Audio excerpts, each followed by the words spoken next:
Hello, everybody. I'm Shinobi from Bitcoin Magazine, and I'm sitting here with Neha Nerula from MIT DCI. And we're going to talk a little bit about DCI today, the Digital Currency Initiative at MIT. Really embarrassed and have to admit that no prep work was done. But I know Jeremy Rubin Yeah, was involved in founding it while he was here as a student. that's okay. That's why we're talking, I think. So I can explain everything. Yeah. Well, so one thing that's kind of fun is this month is our 10-year anniversary. So we have been around for 10 years. The Digital Currency Initiative, that's what DCI stands for at MIT, was started in April 2015. So I think we're one of the longer running institutions out there working in Bitcoin. And something else that people might not know is that we kind of were formed out of the demise of the Bitcoin Foundation. Like we were, I think at the time, and to be clear, I'm going to say we, but I wasn't actually here in 2015. I joined a year later. But people here were thinking about getting involved and trying to bring, people were very excited about Bitcoin. Jeremy Rubin and Dan Elitzer were two students who had started the MIT Bitcoin Club and the MIT Bitcoin Expo. But what they really wanted to do was figure out how to get researchers at MIT really involved. And, when there were students at MIT who wanted to go a step further and do research projects or write papers or take classes, where could they go? What could they do beyond the club and beyond the expo? And so that led to thinking about starting the Digital Currency Initiative. But it was when the Bitcoin Foundation fell apart that things really accelerated because there were these developers who were part of the Bitcoin Foundation and they were just like out of a job. And this included the former lead maintainer of Bitcoin, Gavin Andreessen, and then the then lead maintainer, Vladimir Vanderlaan, as well as Corey Fields. And so people worked together to figure out how to bring them to MIT and started the Digital Currency Initiative around them. And I think that's actually really important because when you look at what other universities do in the space, first of all, I think MIT was one of the first universities to get really excited about this, but also we were like, what's actually really important? Having developers who are day in, day out in the open source be a part of our community. Like not just academics, not just cryptographers or researchers or professors, but developers, open source developers. And MIT kind of has this really cool, rich tradition of being interested in like practical implementations of things. So one thing is like the World Wide Web Consortium is at MIT. So that's like a standards body for the web. It's not a research group. It's like actually day to day, doing the standards for browsers. But then also the Kerberos project was based out of MIT. And so, there's a lot of developers around here. There's a lot of opportunities for people to do development work. And that just seemed really natural. And it has grounded everything that we do. And I think it's really influenced where we focused because MIT has had throughout the past 10 years a very strong commitment to work and research in Bitcoin. And that's for many reasons. Part of it has to do with the people who are here and just what we're interested in. Other parts of MIT have worked on other things, like Algorand came out of MIT. That was a computer science professor here. But the DCI in particular has kind of stayed on that course for the past 10 years. Yeah. And how important do you think it is to have, these type of academic initiatives and institutions actually meaningfully participate in research and development for things like Bitcoin, like versus funding coming from, purely profit-driven enterprises? Yeah. So I think you'll find if you talk to some of the developers who've worked here, like you'll find they really value having that affiliation with MIT. I don't want to like name them or tell specific stories, but some of the thoughts that they've expressed are that there's a ton of new groups coming out to fund Bitcoin development, which is amazing, right? So it's awesome that this is happening. It's really, really cool. But they are very new.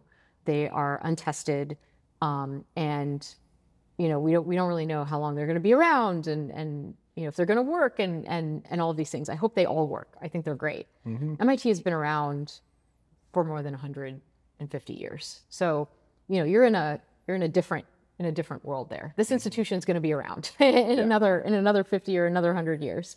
And also there's a certain level of like, okay, you know how the money's going to be used. Like this place has done a lot of research. Like there's a lot of integrity. I know the developers have really valued like having this be their job, especially when it comes to some of the legal challenges that people have faced. And I think brand wise, it's probably helped a lot to have, you know, MIT associated with Bitcoin and sort of, you know, definitely at the beginning saying this is worth it to study. Like we think this is a technology that is going to be incredibly impactful to the point where we want to expend resources studying it. We think this is so important. So I think it has been pretty impactful. I think it's important for things like Bitcoin too, because, you know, we need a lot more research in Bitcoin. There's so many things we don't understand. We're not sure how to scale. We're not sure the extent of what kind of privacy guarantees we can get, like trying to figure out things like, you know, as functionality expands, what happens with MEV, what happens when the block reward goes to zero, like how do we deal with, you know, if there's ever a quantum computer or if there's ever a break in cryptography. These are all really challenging questions that are not just pure engineering development questions. They require research to think about, you know, what are the options and what are the trade-offs and how do we talk about it, how do we communicate it, and how do we pick the best path forward. And you know, as far as people who actually work with DCI, like how does the like organization work in terms of like what people choose to work on, like how they spend their time? Yeah. So DCI has been around for 10 years, and it has not been the same all 10 years. I have been leading it for about 9 out of those 10. And the way I approach it is that this is a place where, you know, you come and you're a research scientist or you're a developer, and that probably means you are like really, really good at what you do. Like you are, you know, you are the type of person, we have senior developers who work on Bitcoin Core. They can work really independently. They know what's important to work on. Like I don't tell them what to work on. And we have senior research scientists who, you know, similarly have their own opinions on which way to go and what to work on. And then what we bring to that are students. And the students, like that's like the engine of MIT is, you know, the undergraduate students, the graduate students, not just in computer science, but, you know, even from the business school or from economics. Like we've worked with a bunch of people and they are just like so incredible and have so much energy and so much excitement. And so it's about pairing these senior developers and senior researchers with students. And my philosophy, you know, and what, you know, it's taken time to come to this, is that at a place like MIT, what really works is giving them the independence to pursue what they think is most important. That's what's going to work here. This is not like a managerial style thing. And it doesn't mean there's not accountability. The real challenge is figuring out how to add accountability into that. But, you know, hiring really, really good people who are really smart and have awesome ideas and then letting them go. And so like students are kind of just have freedom of like who they want to work with or under what they want to work on too? Yeah, so there's this really cool program at MIT that we shorthand as UROP, the UROP program. It stands for Undergraduate Research Opportunity. And what it means is that undergrads at MIT have a structured way that they can work with a research lab. And, you know, maybe it's 5 hours a week, maybe it's 10, maybe it's 15, maybe it's 20. Maybe they just do it for 1 semester. Maybe they do it for all 4 years. But it's really common. It's a really well understood thing for undergrads at MIT to do UROPs. And so they're all kind of looking, they're all like, what's the next, you know, where's some cool research happening? And so we get a ton of incoming undergrads through that. Like they find us, they're like, what's going on? Oh, this is really cool. Like, you know, what is digital currency? Like what's happening here? Like, oh, wow, there's all this cryptography, there's distributed systems, there's like economics, like this is really fascinating. So we get a ton of students through that. Some of them work with us for just a little while. We've had a couple who have stayed with us like all 4 years and then did a master's with us. So that's always really awesome when that happens. But yeah, there's a very structured way for at least undergraduate students to work with us. Okay. Sounds like it's honestly kind of structured the same way as like trades, like rather than just working your way up a hierarchy, you have the master and the apprentice, Yeah. and like people kind of just like choose who do they want to try to work with, learn from, and Yeah. Yeah. No, I found that's the best way to do it. It's like the students are so smart. You don't need to tell them what to do. Just, you ask them what do they want to do and you help guide them. Here are the interesting, okay, you want to work on, you want to work on scalability. All right. So here are some interesting papers. Like, let's get you to the point where you understand the state of the art. What are the interesting research questions? How do we structure like a thesis? How do we test that? How do we experiment? And then they'll just soak it up. They're super smart. And, how do you see like Bitcoin kind of fitting into academia just in general? I mean, Ooh. like aside from MIT here, I'm really kind of at a loss to think of any major university with a very like significant program or any like Yeah, consistent amount of research coming out. I think about that a lot actually, because I think that's really true. In 2015, Bitcoin was kind of like the only thing around. Like, Ethereum launched later in 2015. So it was Bitcoin or nothing. And so you saw some academics start to get really into it. And so that's a really important work that was done early on. But then, I think part of it is the incentives in academia. In academia, you have to publish in the best peer-reviewed conferences and journals in your area. So every field in academia, like even let's just take computer science. Within computer science, there are all of these like sub-disciplines. Like there's programming languages, there's operating systems, there's databases, there's like cryptography, there's theory, there's this, there's that. There's all these little sub things. Mm-hmm. And each one of those areas has their premier conference or journal or both. And for students to graduate, like for them to get their PhDs, for them to become professors, for them to get tenure, they have to show papers in these most impactful conferences and journals. And who's the one evaluating that? Their peers. So it's peer review, right? And so what that means is like each little sub area has like its own language, its own way of thinking about like what are the important problems, what are the impactful work. And Bitcoin didn't really totally fit in any single sub area. Like it's like distributed systems, it's cryptography, but it's also kind of economics. And it's like, maybe even behavioral science or finance, like it crosses all of these boundaries. And so, you had people kind of like able to get, as it got bigger and bigger and bigger, it was clear, well, this is a thing, this is really impactful. And people were able to publish. But then I think the incentives became, it's more impactful to invent your own blockchain or to invent your own protocol, right? And Bitcoin moves very slowly. Bitcoin's not going to adopt the latest and greatest thing some random academic figured out, right? Mm-hmm. And I think also at the beginning, a lot of academics didn't really understand the values behind Bitcoin and the trade-offs. Like there were some papers that were like, oh, just swap out proof of work with this other thing, right? And it was like, you don't even understand like why people were excited about proof of work and what we're trying to achieve with that, right? Mm-hmm. And so I think at the beginning, there was just like a lot of confusion and academics didn't even really totally understand the requirements for what we were trying to do with Bitcoin. And then, they started to, but then it was like, well, whatever, that's old tech now. Let me go on to the latest and greatest. And so you see a lot of quote unquote professor coins, right? You see a lot of, and I understand why. I mean, it's the same thing across the cryptocurrency world.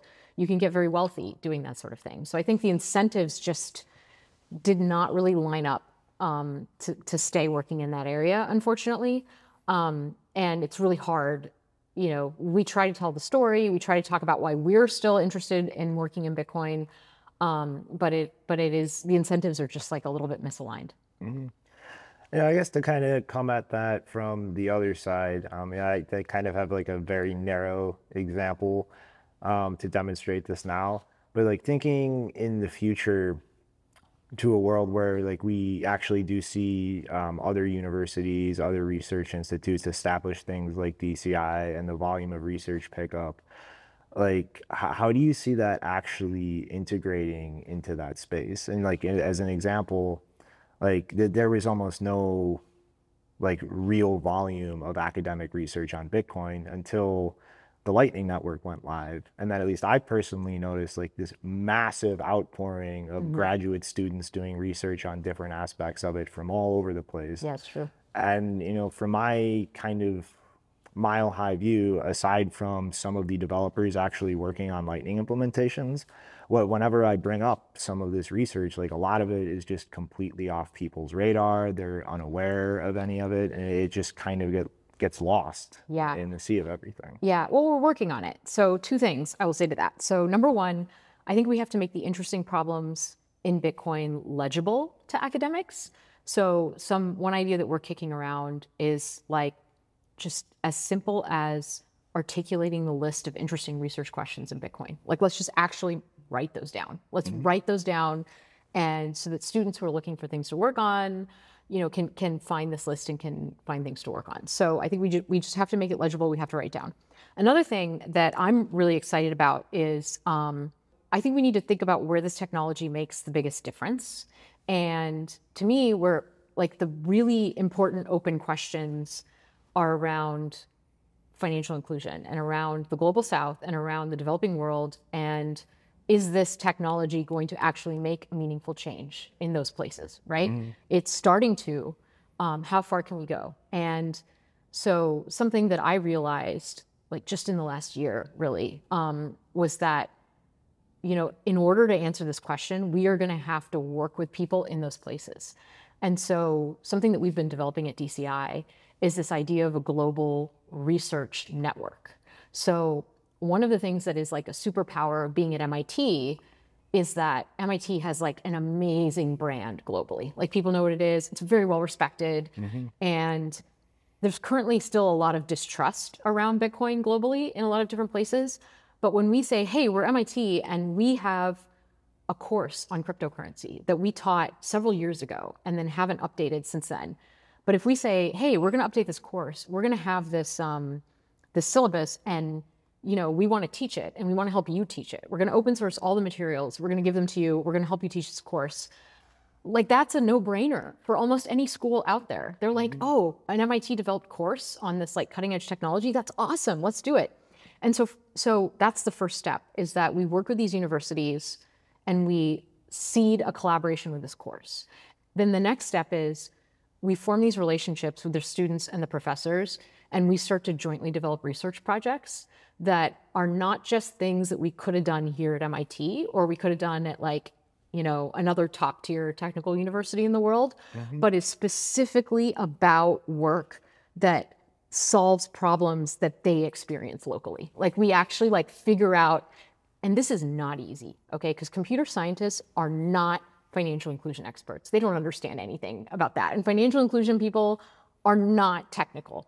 And so trying to figure out how to bring these two sides together is really hard and really challenging, but I think it's going to be so important. And the place to start is finding the technical students in these places who experience these problems every day and us figuring out how to enable them. So that's something that we are working on developing right now at DCI.